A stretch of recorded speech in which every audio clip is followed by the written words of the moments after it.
Dalton Rushing stepped into the spotlight, owned the toughest moment of his young career, and made one thing clear about Shohei Ohtani and the Dodgers moving forward.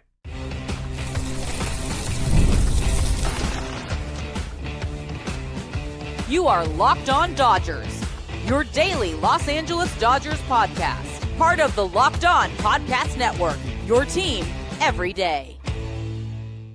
I'm Harry Ruiz. Yes, that's Travis Rodgers. He's back, and it's time for Locked On Dodgers.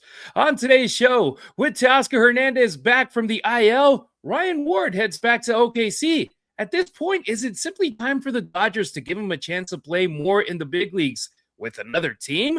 The Dodgers opened their series against the Athletics by doing exactly what you hope they do in a very hitter-friendly minor league ballpark. But first, Dalton Rushing owns the moment.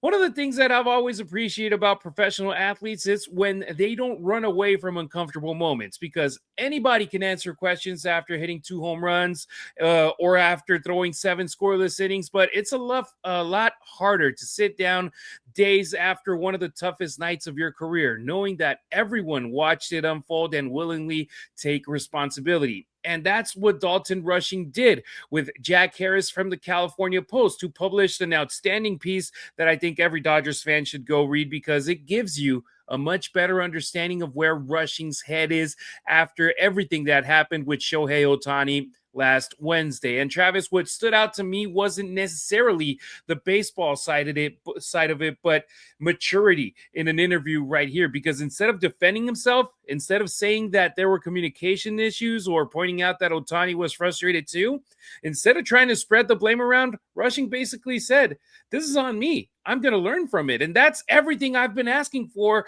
on Thursday and Friday's shows. It's like, hey, this has to be a learning moment, because if not, there you go. Yeah, because if not is the big, that's the thing that's hanging in the air, right? Then look, I give him credit for taking responsibility. I give him credit for talking. I give him credit for doing all of those things, because it's not easy to do. And it's really not easy to do when you know you're on the wrong side of it. And by the wrong side of it, I mean, he's going to lose this standoff no matter what, because of who the standoff is with. Like, you will never come out on the right side of this, even if you happen to be right. Now, that's a topic for another day, but when you get into let's say a disagreement, okay, let's use that as a word, with the best baseball player to ever walk the face of the earth, we know where everybody's going to land. So you can either decide to double down and dig in and insist that what you're doing is the right thing to do, or you can kind of say, hey, look,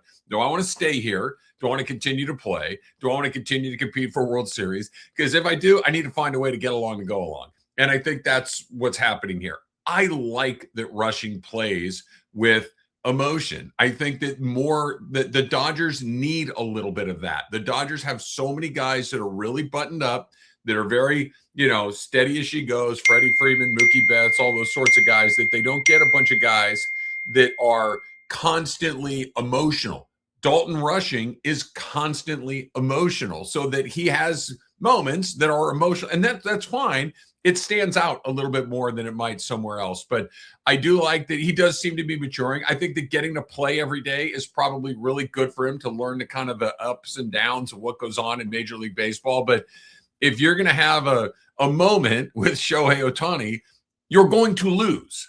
It's as simple as that. That when everything settles down, you're going to lose moments like that. Whether you're right or wrong or anywhere in between, everybody's going to line up with Shohei. And I think that somebody or he realized that, and let's get on board and let's keep playing baseball. Especially for a young talent like him. He's catching arguably the greatest player on the planet. He's doing it while replacing one of the best catchers in baseball in Will Smith while he's hurt. He's trying to earn the trust of an entire pitching staff, an entire coaching staff, and an entire team. And it all happened under one of the brightest spotlights in baseball, which is while you're playing for a Dodgers team. And one quote that really jumped off the page for me that he said, and I quote, "You never want to have a pitcher feel like you don't have their back." Yeah. End quote. And honestly, that tells me everything right there, because notice what he didn't say. He didn't say, "I called the right pitches. We just got crossed up," or "it happens." He took the blame right there for that situation. And Travis, as a former pitcher, I have a feeling that quote, you 100% feel it, because the battery, they have to be in sync. They have to be on the same page to be able to have success. Yeah, you're exactly right. That's one of those relationships that we don't have to be best friends, but we do have to trust each other. We do have to be on the same page. We do need to understand that, look, we're going to go in there. I can't do this without you. You can't do this without me. We need to be together in this. When the game ends, we don't have to go get dinner together. We don't have to sit next to each other on the bus. We don't have to, go play video games when we get back to the hotel room. We don't have to do any of that stuff. But for those times that we're out on the field together, we have to be on the same page. And look, it's got to be like, I thought you said it really well, Harry. It's got to be incredibly challenging, difficult, stressful, whatever you want to call it, to be the battery mate of Shohei Ohtani, because everything Ohtani does is under a microscope. Everything that Ohtani does is going to be looked at through the lens of Ohtani is always right. Ohtani is the best player. Ohtani is this. Ohtani is that. So whenever something goes wrong, we're going to look at the other guy, whoever the other guy happens to be. And in this case, it's been Dalton Rushing. So I think this will be one of those things that's, always kind of something that's in the air a little bit, just because Rushing is such an emotional player. But I also think that these are things that happen all the time, that it just happened with Ohtani, and that it was so obvious, I think, is why it was such a big deal. But I don't think this is something that is going to, sabotage the team. Or I do think that when Will Smith is back, you're not going to see Dalton Rushing catch Shohei Ohtani very often anymore after this. But if ever. If ever, I think is probably a very good point. But again, this is, not everybody needs to be best friends. It's fine. And I feel that's the situation, and we've spoken about it. Our everydayers know it here on Locked On Dodgers. The Dodgers are usually a drama-free baseball team. That's when something like this happens, it steals the headlines, and everybody is talking about it. It wasn't just Dodgers folks covering the team talking about it. It was everybody all throughout baseball, and even people that don't follow baseball. They know the name Shohei Ohtani, and it's like, what?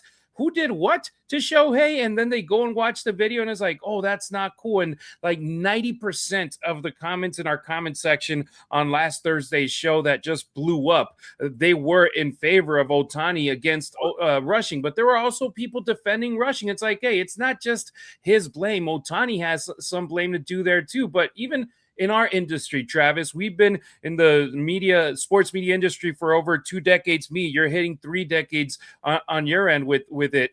When you're in the show with somebody that's the big show, that's a big seller, that has been in the industry more than we have, and there's an argument, who's going to win that argument? It's going to be the guy that sells the most advertisements, that has the bigger ratings. It's like, hey, if you might have a good take and a good argument, but it's always going to end up being the person that has the better numbers, the better sales, everything going on, with the bosses being like, yeah, but this guy brings in more butts in the seats and more people listening to our show. And in this case, obviously, it's Shohei Ohtani, the most marketable player in baseball history.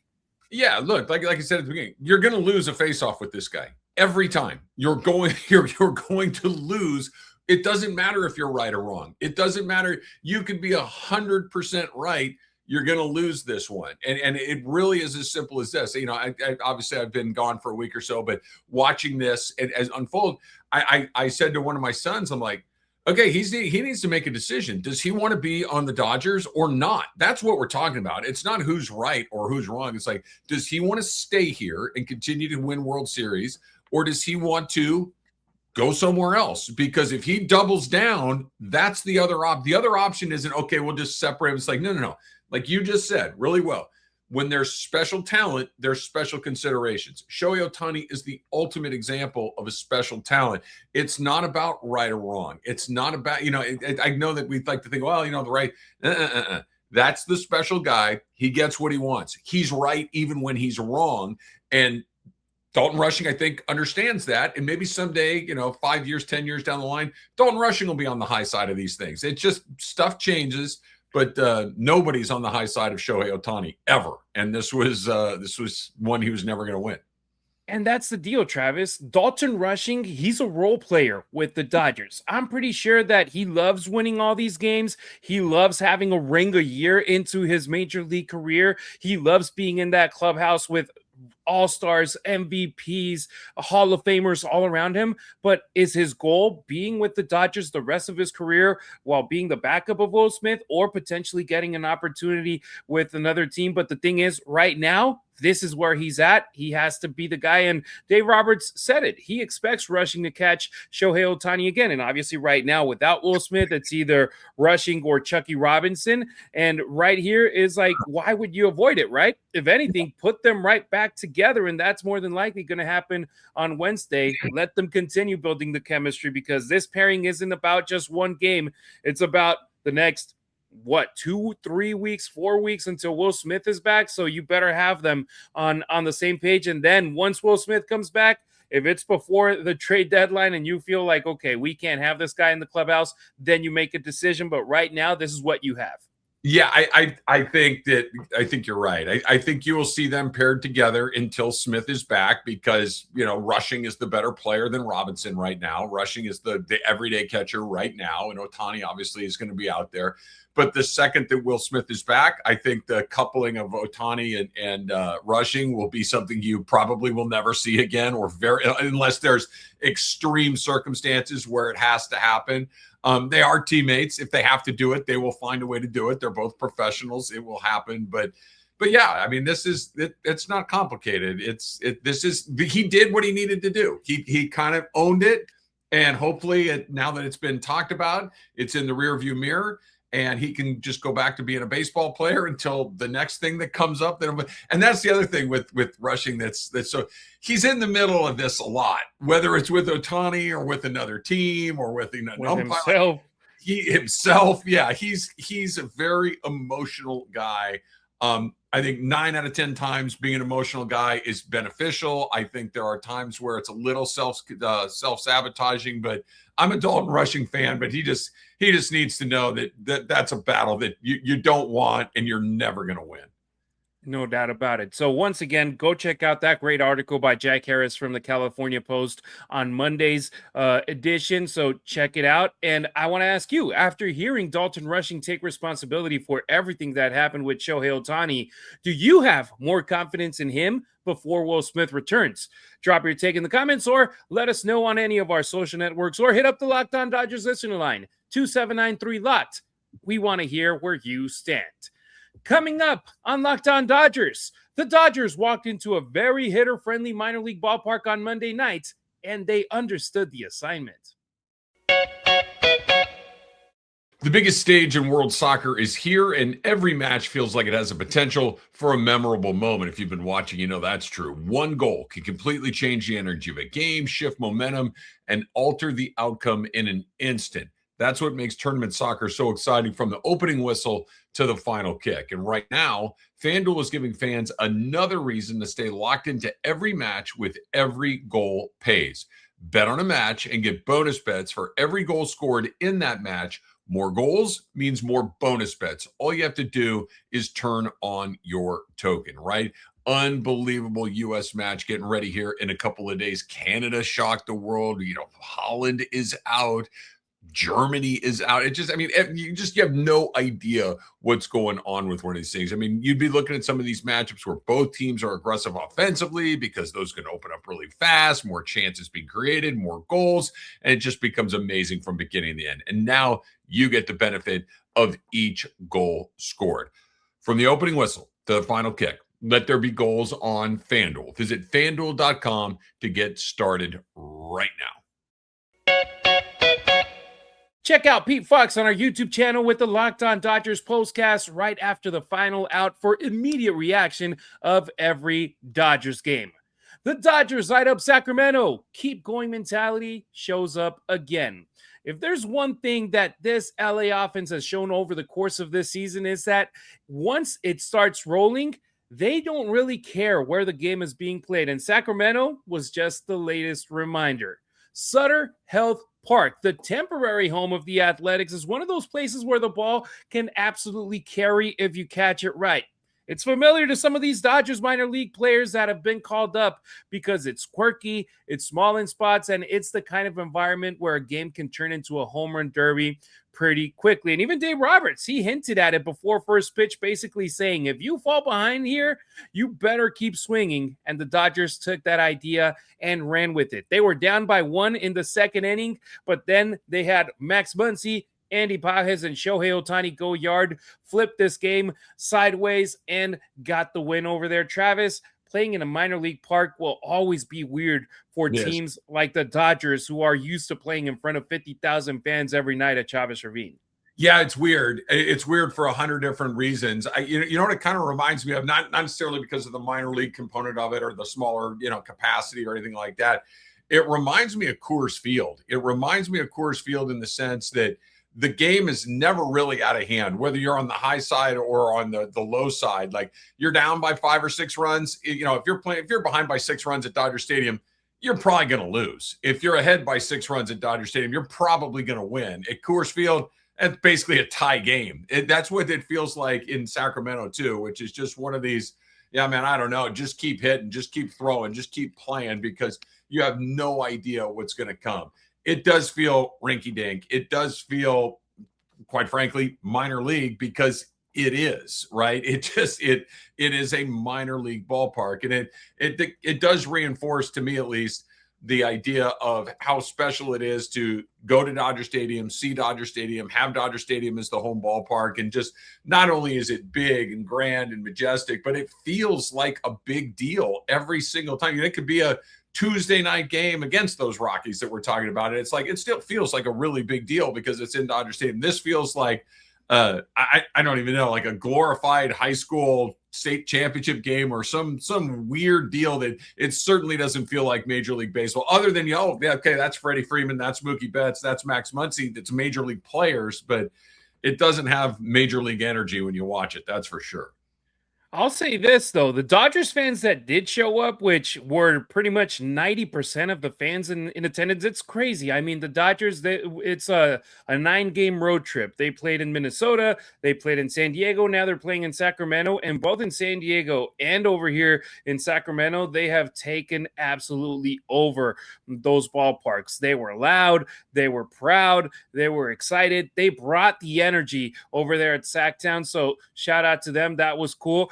One of the storylines in this game, Travis, was Max Muncy, third baseman for the Los Angeles Dodgers, batting 7th, versus Max Muncy, third baseman for the Athletics, batting 7th. Both of them drafted by the A's.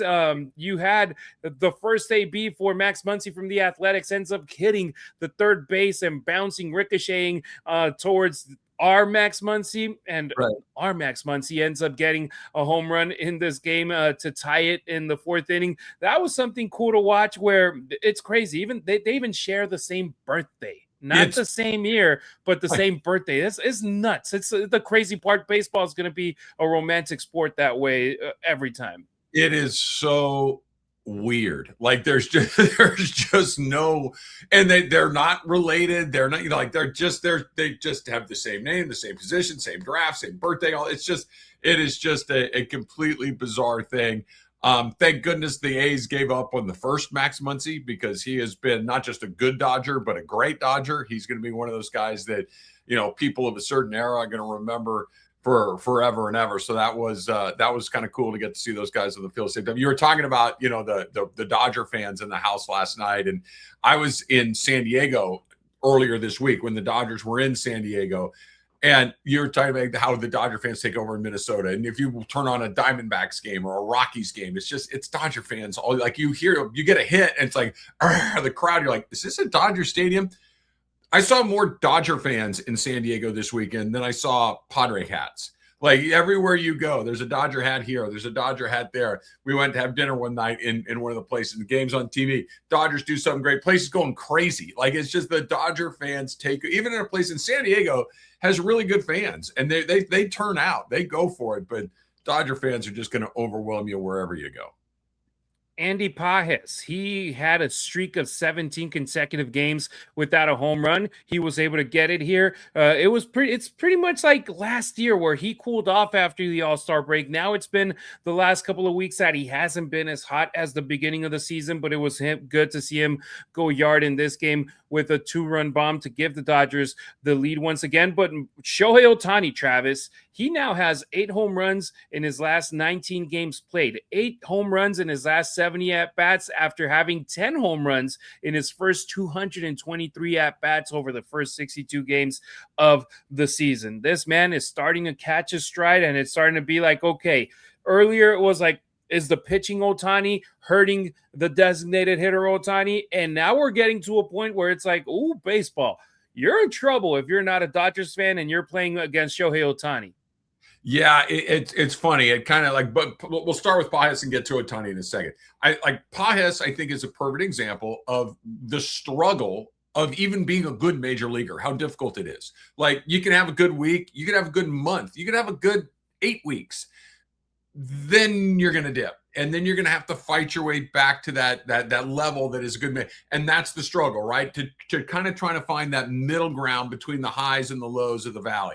And Pajes is in the process of doing that. And he's had a really good season. Even with a couple of cold weeks, he's still learning the process of being a good major leaguer.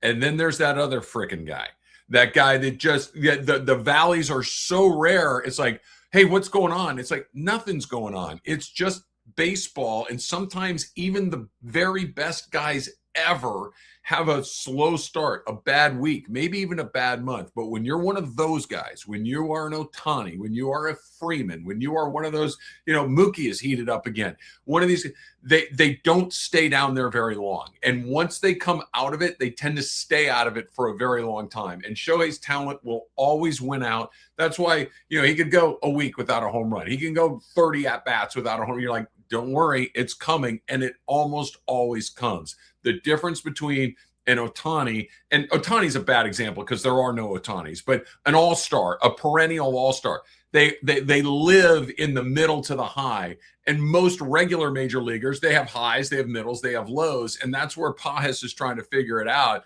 But once Ohtani got out of that low, he's not going back anytime soon. It's going to be a really long time before he hits a lull like that. So it's great to see, like you mentioned, it's incredibly fun to watch when he's locked in like this, because every time he comes up to the plate, you're thinking, okay, something cool may happen here, and something cool is happening a lot lately. And something cool that's also happening for the Dodgers is this storyline on the mound for Eric Lauer, who, now he's been with the Dodgers for a month, and technically he only has 3 quality starts because his 6 scoreless innings in Minnesota don't count as one because Will Klein was the opener in that game for an inning. But Travis, this right here just shows you a different environment, a different coaching staff, a different approach to the way that things have happened is going to help a player like this. He gave up traffic. This wasn't the spotless outing. That 3-run inning in the second got him in a little bit of trouble, but then he had back-to-back 8-pitch innings, and he was able to get through 6 innings, allowing just those 3 runs. He retired 9 of the last 11 batters that he faced. He's far from being a Yoshinobu Yamamoto or a Shohei Ohtani or heck, even a Justin Robleski right now. But Eric Lauer, you called them pretty much Mr. Right Now a couple of weeks back, and Mr. Right Now is doing a pretty good job. He's been terrific. Like no qualifications at all. He has been terrific. He's done exactly what they needed him to do, which is take the ball every 6th day, pitch 5, 6, 7 innings, keep the team in the game on a normal day. If you have a good day, you have a lead, just eat up some innings. And that's exactly what he's done. And not only that, he's done 2 other things as well. Number one, he's also kind of polished the reputation of the Dodgers as being, hey, come on in here, we can fix you. Right? That just because it's not working over there doesn't mean it won't work over here. Let our people figure out what it is that you do well. We're going to make you a better player, so then you can go do that. That's something that's going to help the Dodgers long term when other guys like the next Lauer or Tyler Anderson a few years ago or whoever it may be is like, you know what? I could go a lot of places, but I'm going to go there because they can kind of get me back on track the way I need to be. That's number one.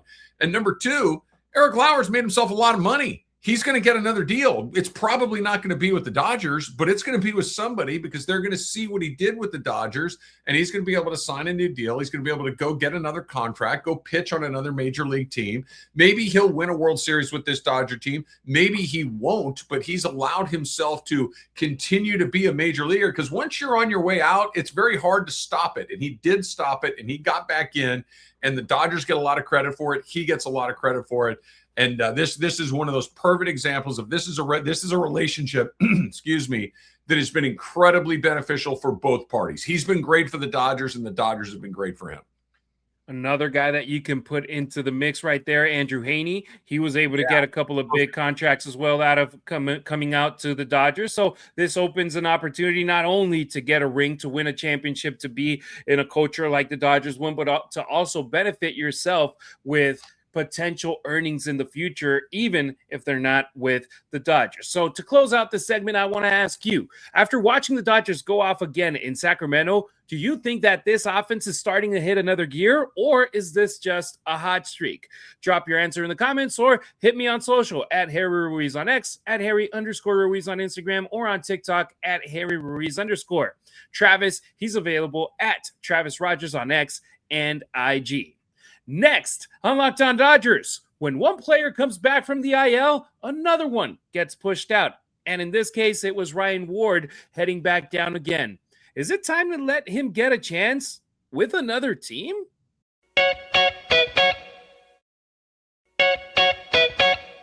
Are you new here? Welcome. Everydayers, you already know you're the heartbeat of our show. It's easy and free to help us out. Subscribe and like our content on YouTube. Drop a 5-star review on Apple or Spotify and hit up the Locked On Dodgers listener line, 2793-LOCKED. That's 279-356-2533. Teo in, Wardo out. Is it time to let him go? Every time the Dodgers make a roster move like this, it tells you something.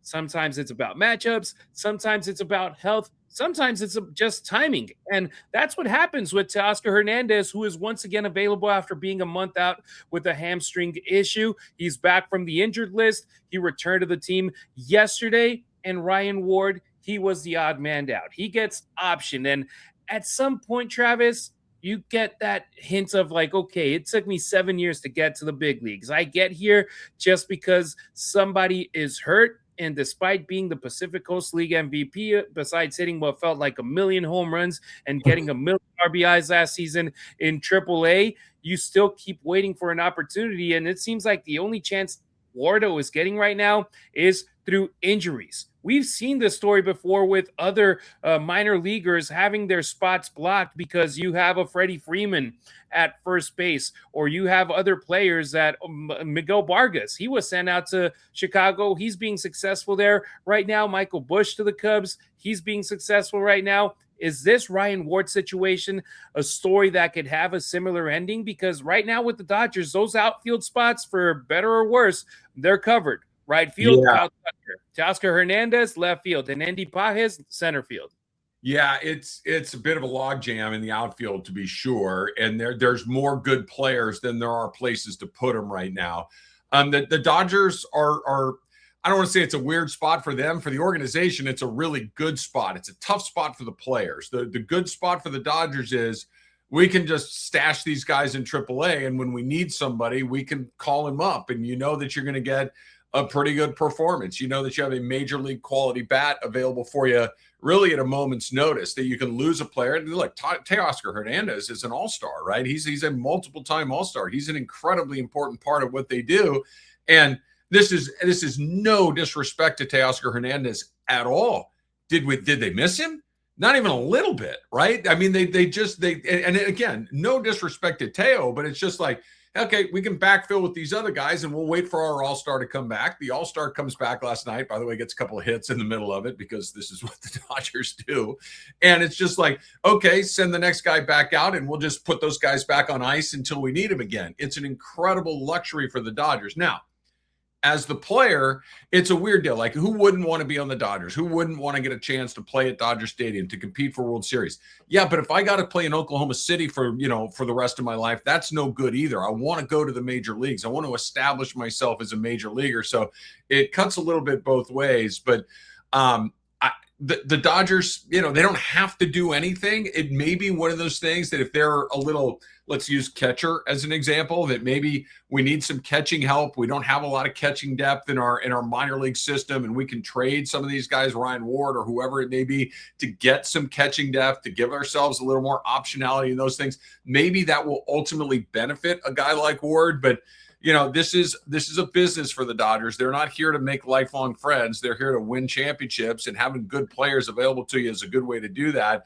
Now, there are other opportunities out there where they will say, look, you've been a good soldier for us. We're going to go give you an opportunity over here because we know you want to play. That does happen occasionally, but there has to be something coming back for the Dodgers too. And right now they have what they need more or less. And if they can, have an insurance policy in AAA as good as a Ryan Ward, then that's what they're going to do. And that's the thing right there. The Dodgers are not in development mode at the big league level. They're not rotating prospects in for extended evaluation. They're not in a situation where they can carry a bat on the bench just to see what happens over 60 or 70 games when it comes to a top-rated prospect.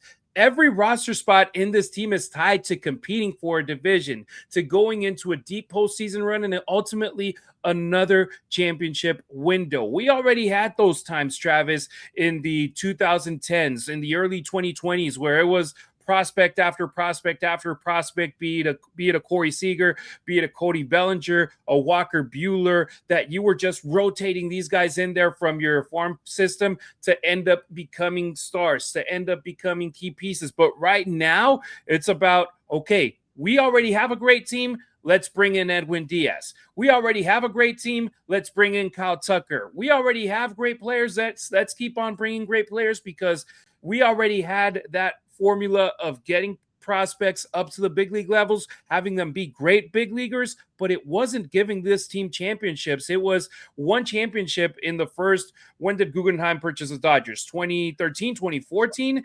So we're talking about in a 10-year span, in their first 10 years, they won one in 2020. They started getting Mookie Betts. They started getting Freddie Freeman. They brought in Shohei Ohtani, and then Tyler Glasnow, Blake Snell. All of a sudden, you get back-to-back championships. And once they saw blood in the water, it's like, let's keep going for more. And that's what they're doing right now. Yeah, and look, it's impossible to argue with their success. It's just been working to a degree that you just, okay, can do what you want to do because it's continuing to work. I'll go back to something you said a second ago, and I think it's a good point, is the Dodgers aren't looking at, hey, can we find a way to play this guy? When they're looking at Ryan Ward, when they're looking at Alex Freeland, when they're looking at these younger players, Dalton Rushing, quite frankly, it's can he play in the World Series? That's the question that they're asking. It's not, can he play in the major leagues? It's not, can we use him off the bench as our fifth infielder or our fourth outfielder? It's, can I use that guy in a World Series game? What role is he going to fill in a World Series game? Like, think about a year ago with a player like Justin Dean. Justin Dean had a very specific role in this team. We're going to put him in the outfield late in games so he can make defensive plays. There were just really specific roles for very specific guys, and they used the entire roster. We saw it last year. That's the prism that they're looking at. It's not, hey, that guy's our left fielder in 2027 or 28 or 29. It's like, no. When we play in the World Series this year, how does that guy help us? And if they don't have an answer for that, they're not going to use him. They're going to move on to the next guy because of what you said. This is not a developmental process at this point. This is a results process, and the results have been pretty good. And they're thinking about, how can he help me win the World Series? Exactly. And look, Teoscar Hernández, he comes back, like you said, 2 hits in 5 at-bats, the other 3 at-bats, strikeouts. And it's crazy. You look over at what he did in the minor leagues and AAA in his games with Oklahoma City. He went 3 for 14. Travis, each of those 3 hits were home runs. So you know what he's going to bring to the table with the Dodgers. He's not a guy that's going to be batting 300 plus. He's a guy that's going to be getting home runs, that's going to be getting RBIs, and that he's going to be having iffy defense, but that his bat is going to deliver in the way that you expect him to. That's it. Yeah, his defense is what it is. It's mediocre on its best day. But what he also is going to give you, like we just talked about a second ago, in the World Series, in an NLCS, Teoscar Hernández is coming up to bat. Is he going to give you a championship quality at bat? Yes. Yes, he is. He might strike out, but it's not going to be because he's out there overwhelmed. It's not going to be because he's out there just hacking and has no plan at what he's doing. He is a proven major leaguer at the highest levels with success in a championship environment. And that's what they have. Like it has nothing to do with whether he gets a hit or not. It's, can I count on that guy to give me what I hope he can give me and give me a quality at bat in a big moment? And with a guy like Hernandez, of course he will. Travis, one of his biggest at-bats came in this last postseason, game 1 of the NLDS, Dodgers, Phillies. The Phillies are up 3-2 in the 7th inning, and he delivers a 3-run bomb that just shifts the momentum, not only of that game, but of that series. The Dodgers more than likely aren't winning the World Series without Teoscar Hernández in that lineup in either 24 or 25, and that's why sometimes it sucks having to say goodbye to a good prospect like potentially Ryan Ward, but do you want them to have success even if it means not being with your organization? So let me ask you to close this show, you checking out our show. If you were running the Dodgers, what would you do with Ryan Ward right now? Keep him in the system and wait for an opening, or trade him so he can get everyday at-bats somewhere else? Let us know in the YouTube comments or reach out on social. Travis, do you have an answer to that question? I just think you just keep rolling with what you're doing right now. I think you just go for it. This window is wide open right now. It won't be wide open forever. They will eventually be back in some type of developmental mode. I don't think it's ever going to be a full developmental mode with the way that they have, the resources that they have. But, the success that the Dodgers and Dodger fans have enjoyed for the last 10 years or so, very unusual. It's not going to last forever. Enjoy it while you can. Mash the gas. Go for it. If that means you got to sacrifice some young guys right now, that's the price of doing business. Yeah, and I feel they're not going to give him away, but if they can get something in return that will help them win in 2026, they would definitely pull the trigger. So we'll see what happens. August 3rd is the trade deadline, and right now, as we're recording, it's June 30th, so the month is about to end. We're about to turn into July, and it's full throttle as it goes. All right. That's going to do it for today's episode. Thank you for making Locked On Dodgers your first listen of the day, and thank you for making Locked On the #1 sports podcast network as we celebrate a decade of existence. We'll be back on Wednesday to recap the Dodgers' second game in Sacramento, this time with Justin Robleski on the mound, and Dave Roberts is going for win number 1,000. If you're with us every day, check out the Everydayer Club. You'll get Locked On Dodgers completely ad-free, access to our members-only Discord, and more perks along the way. Join the party at lockedondodgers.supercast.com. If you're watching on YouTube, stick around and check out the 24/7 National Locked On Podcast Network YouTube channel. And if you're listening on audio, make Locked On MLB your second listen of the day. Travis, it's great having you back, brother. And the Dodgers, they can't skip a beat right now. Let's close strong this first half of the season. Yeah, they've had a great first half. It's not a huge surprise to any of us that, it was just a matter of time before they hit their stride. It's good to be back. Looking forward to the second half. We appreciate you riding with us. Until next time, keep it real, keep it Dodger Blue.